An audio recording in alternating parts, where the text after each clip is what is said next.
See if I can hunker down here and get out of the wind a little bit. How we doing, guys?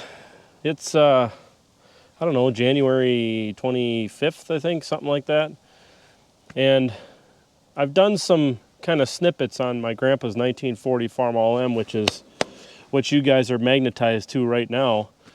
But I never really told the full story on this tractor and kind of where it came into my family. You know, the happenings of getting it running, and then kind of connecting the dots as we took this thing apart to try to piece together its history before it was in our family. So real quick, because I've mentioned it before, but this tractor got into our family back in 1986, 87, 88, somewhere in there. I was born in 86, and my grandpa was offered this tractor by a friend of his, a neighbor that lived down the road from him. And the story is this tractor had been used for many, many years as a loader tractor to clear snow up near Alexandria, Minnesota by a gentleman named Wyman Schaefer. And as the story goes, the tractor was sitting outside and a tree had fallen onto it in a storm, or a bunch of trees, and it knocked the muffler off or bent it so bad that it broke open, and it was kind of trapped underneath those trees for several years, as far as I'm aware. And the rainwater had gotten down into the cylinders and locked up the engine. And Wyman came to my grandpa, Norman, and he said, hey, you know, if you can get this tractor out of here, you can have it. So my grandpa and some other family members went to work cutting the trees off from the tractor, and they ended up pulling it home with probably the Case SC or my grandpa's 1980 Ford F-100, one of the two. I'm not sure which. I haven't gotten a clear story on that yet, but essentially they brought it back to my grandpa's place down the road, pulled the bucket off of it,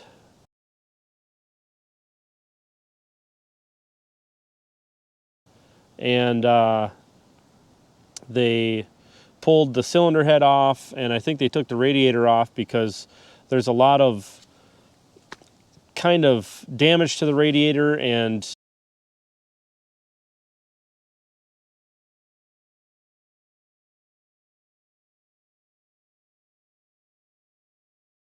interesting things, that something I think only my grandpa would do.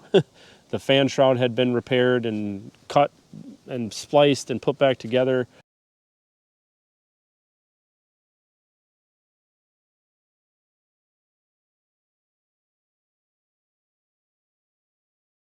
And I think they did that to get the radiator out of it. They took the cylinder head off, and originally they were trying to get it unstuck by pulling it, and we all know that that's a very, very risky maneuver. That didn't work, and the cylinder head ended up coming off, and they ended up using a big block of wood and a hammer to break it free. And they did get it running, you know, put it back together, got it running, and they used it up until, around 1990, 1991, somewhere in there. The distributor had sheared the pin that holds the distributor drive gear onto the shaft, and it would sit there and slowly spin on the shaft, and then the distributor would get out of time.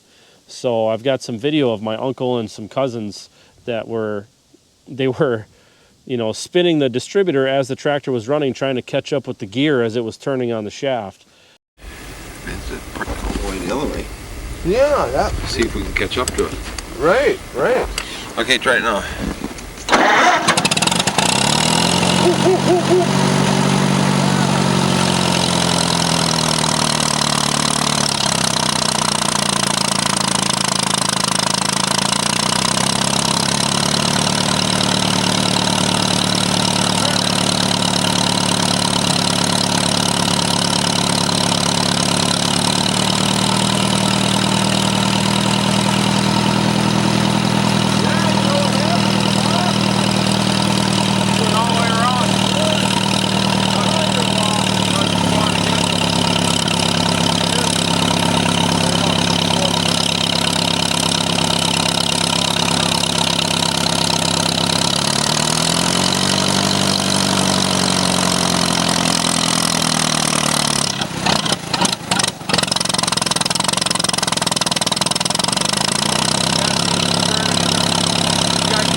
And they ended up replacing the distributor.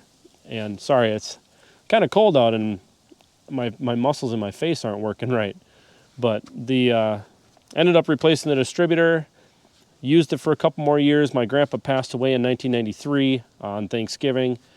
And during that time, the tractor was being used to plow the area out from all the snow that we were getting. And I think there was either some ice in the rear end or they had an axle bearing that was ready to fail, and that had just finally gave out, and it got trapped underneath a bowl gear and punched a hole through the bottom of the rear end.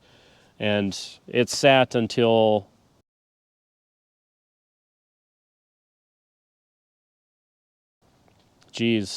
probably 1998 when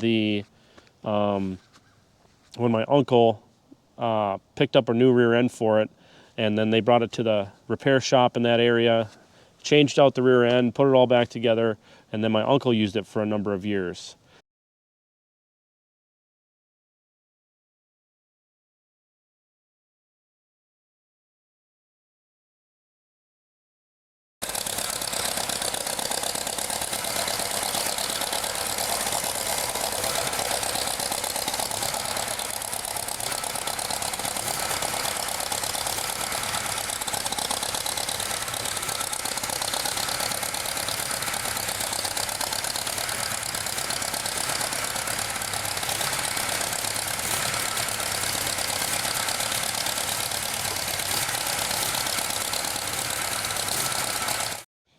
After that, my uncle gave it to a friend of his under the condition that it was going to be restored. Obviously, it wasn't restored. It sat and sat and sat. And then that gentleman gave it to a distant cousin of his who also lives in the same area, which is the person that I ended up getting it from. We traded my 1947 Farmall M for it. So that's kind of the story of how we got the tractor. There's little bits and pieces that are covered in a different video about this tractor, but that's the gist of it. But what's really interesting was when we started tearing this tractor down, I noticed that the engine block did not have a serial number.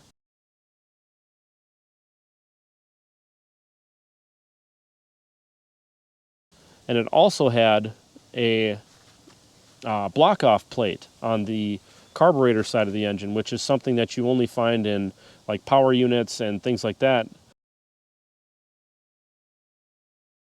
And the block-off plate was for a fuel pump. So obviously this tractor is not equipped with a fuel pump, but the engine blocks that were cast as a replacement, factory replacement block, they had provisions for a fuel pump and they were not stamped with a serial number. So I thought that was kind of interesting that this tractor had already had the engine replaced in it. Now, studying some of the pictures I have from when I was young, this tractor had been repainted, and the decals that were on the hood were not the correct decals for a 1940 Farmall. Farmall had, or International Harvester had, 3 different types of decals. The first series went from 1939 to 1946, early 47, and they had McCormick Deering Farmall, There was no International Harvester logo. It was just script.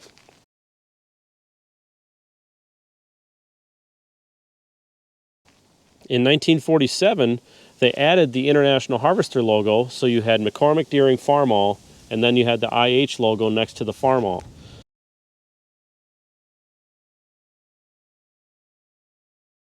In 1948, they decided to drop the Deering portion, so it was just McCormick, Farmall, and it had the International Harvester logo.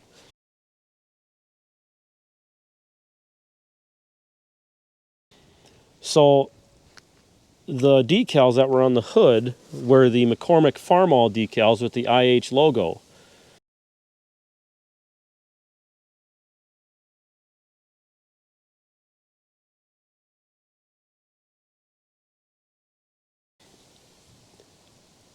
Something started to make sense when I was looking at all the pieces. The engine block didn't have a serial number. It was a replacement block that we know of because it has a provision for a fuel pump.